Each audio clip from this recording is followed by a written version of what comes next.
প্রিয় দর্শক, আপনি কি জানেন সব আত্মীয়ের বাড়ি ঘন ঘন যাওয়া বুদ্ধিমানের কাজ নয়। অনেক সময় আমরা ভাবি আত্মীয় তো তাই ইচ্ছে মতো যাওয়া আসা করাই যায়, কিন্তু বাস্তবতা হলো ঘন ঘন কিছু আত্মীয়ের বাড়ি যাওয়া মানে আপনার মান সম্মান, আত্মসম্মান, এমনকি মানসিক শান্তিকেও ধ্বংস করা। আজকের এই ভিডিওতে আমরা জানবো এমন 3জন আত্মীয় সম্পর্কে যাদের বাড়িতে ঘন ঘন যাওয়া একদম উচিত নয়। শেষ পর্যন্ত কথাগুলো শুনলে আপনি অবাক হবেন এমন আত্মীয়ের কাছ থেকে। দূরে থাকলে মনে শান্তিও পাবেন। ভিডিওটি যদি ভালো লাগে তাহলে একটা লাইক দিয়ে দিবেন। আপনার মতামত জানাতে অবশ্যই কমেন্ট করবেন। আর এমন শিক্ষামূলক ও বাস্তব জীবনের ভিডিও পেতে আমাদের চ্যানেলটি সাবস্ক্রাইব করে পাশে থাকবেন। তো চলুন শুরু করি। যে আত্মীয় সবসময় তুলনা করে। আমাদের জীবনে কিছু আত্মীয় থাকে যারা সরাসরি কিছু না বললেও তাদের প্রতিটি কথা যেন এক একটা বিষের তীর। তারা আপনাকে ছোট করার জন্য বা আপনার আত্মবিশ্বাস ভাঙার জন্য সব সময় এমনভাবে কথা বলে যাতে আপনি নিজের মধ্যেই সন্দেহ তৈরি করতে শুরু করেন। এই ধরনের আত্মীয়দের একটা কমন বৈশিষ্ট্য হলো তারা সব সময় তুলনা করে। তাদের সামনে আপনি যত ভালো থাকুন না কেন, তারা এমনভাবে কারো উদাহরণ দেবে যাতে আপনার সমস্ত অর্জন তুচ্ছ মনে হয়। যদি আপনি বলেন আমার ছেলে একটা প্রাইভেট কোম্পানিতে চাকরি করছে, তারা সঙ্গে সঙ্গে বলবে ভালো তো, তবে অমুকের ছেলে তো সরকারি চাকরিতে বাড়িও বানিয়ে ফেলেছে, গাড়িও কিনেছে। তারা যেন আপনার জীবনের প্রতিটি ভালো দিককে ছোট করে দেখানোর জন্যই বসে আছে। আপনি যদি একটা নতুন ফোন কিনেন, তারা বলবে ফোন তো ভালোই, তবে অমুক তো আইফোন 50 প্রো ম্যাক্স কিনেছে। আপনি যদি নতুন জামা পরেন, তারা বলবে ভালো লাগছে, কিন্তু আমি যেমনটা ভেবেছিলাম তেমন মানাচ্ছে না। তাদের চোখে আপনি কখনোই যথেষ্ট ভালো নন। তারা নিজেকে বা নিজের সন্তানদের সেরা দেখাতে গিয়ে আপনাকে সবসময় অপমান করে, কিন্তু সেটা করে এক ধরনের মিষ্টি কথার ছুরি দিয়ে। তারা মুখে কিছু বলবে না, কিন্তু এমনভাবে তুলনা করবে যাতে আপনার আত্মসম্মান ভেঙে পড়ে। এই ধরনের আত্মীয়দের কাছে গেলে আপনি শুরুতে হাসি মুখে ঢুকলেও ফেরার সময় মনে হবে যেন বুকের ভেতর এক বোঝা হতাশা জমে গেছে। আপনার মনে হতে পারে আসলে আমি কি বা করতে পেরেছি জীবনে, আমার সন্তানরা কি সত্যি ব্যর্থ, আমি কি অনেক পিছিয়ে পড়ে গেছি। তুলনাটা এমন একটা জিনিস যেটা বাইরে থেকে দেখতে নিরীহ মনে হলেও ভেতরে ভেতরে আপনাকে বিষিয়ে তোলে। এই আত্মীয়রা আপনাকে কোনোদিনও সরাসরি কষ্ট দেবে না, কিন্তু এমনভাবে কথাবার্তা বলবে যাতে আপনি নিজেই নিজের অবস্থান নিয়ে লজ্জিত হয়ে পড়েন।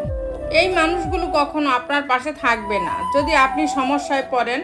তারা শুধু তখনই আগ্রহ দেখাবে যখন আপনি কিছু পেরেছেন, যাতে সেটার সঙ্গে অন্য কারো কিছু জুড়ে তুলনা করতে পারে। আপনি যখন চাকরি পাননি তখন তারা একবারও ফোন দেয়নি, কিন্তু আপনি যখন একটা চাকরি পেলেন তখনই বলবে ও ভালো হয়েছে, তবে অমুক তো এর চেয়েও বড় কোম্পানিতে ঢুকেছে। তাদের তুলনায় উদ্দেশ্য একটাই, আপনার প্রাপ্তিকে তুচ্ছ করে দেখা, যাতে আপনি নিজের উপর ভরসা হারান। তাদের বাড়ি ঘন ঘন যাওয়ার মানে আপনি নিজের আত্মবিশ্বাস নিজে নিজে ধ্বংস করতে চলেছেন। তুলনার বিষে যখন আপনি প্রতিবার আক্রান্ত হবেন, তখন এক সময় আপনি হয়তো সরে যাবেন নিজের লক্ষ্যের পথ থেকে, কারণ আপনি ভাববেন আপনি যতই চেষ্টা করি না কেন আমি কখনোই যথেষ্ট হব না। এই মানসিকতা একজন মানুষকে ভেতর থেকে ভেঙে দেয়। সবচেয়ে খারাপ দিক হলো এই আত্মীয়রা শুধু আপনাকেই না, আপনার সন্তানদের আত্মবিশ্বাসও নষ্ট করে দিতে পারে। আপনার সামনে আপনার সন্তানদের সঙ্গে এমনভাবে অন্য কারো সন্তানের তুলনা করে যে সে নিজেই নিজের ভিতরে নিজেকে ফেল করাটাই স্বাভাবিক ভাবতে শিখে যায়। এই আত্মীয়দের বাড়িতে বারবার গেলে তারা আপনার জীবন নিয়ে খেলবে, আপনার মন নিয়ে খেলার মতো তারা কথা বলবে, আর আপনি বুঝতেই পারবেন না কখন আপনি নিজের আত্মবিশ্বাস হারিয়ে ফেলেছেন। তাই এমন আত্মীয়দের বাড়িতে বারবার যাওয়া মানে নিজেকে বারবার ছোট করে দেখা, নিজের সুখকে ধীরে ধীরে শেষ করে ফেলা। আপনার জীবনের প্রতিটা ভালো দিককে সম্মান করা আপনার দায়িত্ব। আপনার অর্জন ছোট হলেও সেটা আপনার পরিশ্রমের ফল। আর কেউ যদি সেটাকে তুলনার ছুরিতে কেটে ফেলতে চায়, তাহলে তাদের কাছ থেকে দূরে থাকাটাই সবচেয়ে বুদ্ধিমানের কাজ। জীবন তুলনা নয়, নিজেকে খুশি রাখার নাম। আর যে আত্মীয় সবসময় আপনাকে অন্যের সঙ্গে মেলাতে চায়, তার চোখে আপনি মানুষ না, আপনি শুধু একটা মাপকাঠি। এমন আত্মীয়দের থেকে দূরে থাকুন নিজের মানসিক শান্তির জন্য। 2, যে আত্মীয় বাইরে ভালো কিন্তু পেছনে বদনাম করে। জীবনে এমন অনেক মানুষ থাকে যাদের সামনে আমরা অনেক সহজে বিশ্বাস করি। তারা হাসে, মিষ্টি কথা বলে, আদর করে এবং নিজেদের আত্মীয় বলে পরিচয় দেয়। তবে বাস্তবতা অনেক সময় আলাদা হয়। অনেক আত্মীয় থাকে যাদের সামনে আপনি হয়তো নিজের পুরো জীবন খুলে বলতেন, কিন্তু পেছনে তারা আপনার নাম বদনাম ছড়ায়, গসিপ করে এবং আপনার বিরুদ্ধে ষড়যন্ত্র করে। এই ধরনের আত্মীয়রা অনেক বেশি বিপজ্জনক, কারণ তারা দুই মুখো। এক মুখে তারা আপনাকে ভাই বলে ডাকে, অন্য মুখে আপনার খারাপ খবর ছড়িয়ে দেয়। তাদের মুখের হাসি আসলে এক ধরনের ছদ্মবেশ। তারা দেখায় যে তুমি আমার খুব কাছের, কিন্তু পেছনে চলে আপনার নাম কলঙ্কিত করার কাজ। আপনি যদি তাদের কাছে জীবনের কোনো গোপন কথা জানান, তারা সেটা একদম নিরাপদ ভাবেন না, বরং আপনার সেই গোপন কথা ছড়িয়ে দেয় অনেকের মাঝে, যাদের আপনার ক্ষতি করার আগ্রহ থাকে। আপনার ব্যক্তিগত কোনো দুর্দশার কথা তারা শোনে এবং সেই বিষয়কে মজার বিষয় বানিয়ে সবাইকে বলায়, যাতে আপনি লজ্জিত হন। এমন আত্মীয়দের বাড়ি ঘন ঘন গেলে আপনি নিজেই বুঝতে পারবেন না কখন আপনার গোপন কথা অন্যের কানে পৌঁছে গেছে। এই পরিস্থিতিতে আপনার আত্মবিশ্বাস নষ্ট হবে, মানসিক চাপ বাড়বে, আর পরিবার কিংবা সামাজিক জীবনেও সমস্যা দেখা দিবে। আর সবচেয়ে খারাপ হলো, তারা সামনে হয়তো খুব আপনজনের মতো আচরণ করে, কিন্তু পেছনে হয় আপনার সবচেয়ে বড় শত্রু। তারা আপনাকে ছোট করে দেখানোর চেষ্টা করবে, যাতে অন্যদের চোখে আপনার মূল্য কমে যায়। এমন অবস্থায় আপনি নিজেকে একা, অসহায় এবং অবহেলিত মনে করতে শুরু করবেন। এই ধরনের আত্মীয়দের মধ্যে অনেকেই মিথ্যা গল্পে বিশেষজ্ঞ। আপনি যদি তাদের বাড়িতে নিয়মিত যান, তারা আপনার জীবনের প্রতিটি ছোট বড় তথ্য সংগ্রহ করে, তারপর সেটাকে নিজের স্বার্থে ব্যবহার করবে।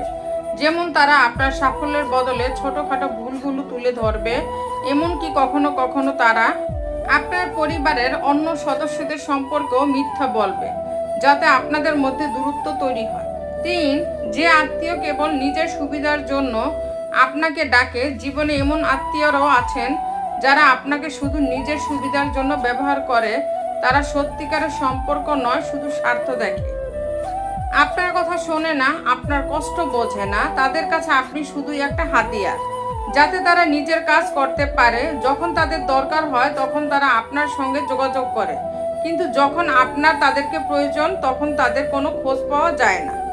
তারা ফোন দেয় শুধু কাজের জন্য, গাড়ি নেওয়ার জন্য, টাকা ধার করার জন্য, কাউকে চিনানোর জন্য বা অন্য কোনো সুবিধার জন্য। এই আত্মীয়দের কাছে আপনি ভাই বা বোন নন, আপনি একটা মাধ্যম মাত্র। আপনি যদি সময় দিয়ে তাদের সাহায্য করেন, তারা সেটা অবহেলা করবে, কিন্তু যখন তাদের দরকার হবে তারা দোহাই দিবে, তুমি তো আমাদের আত্মীয়।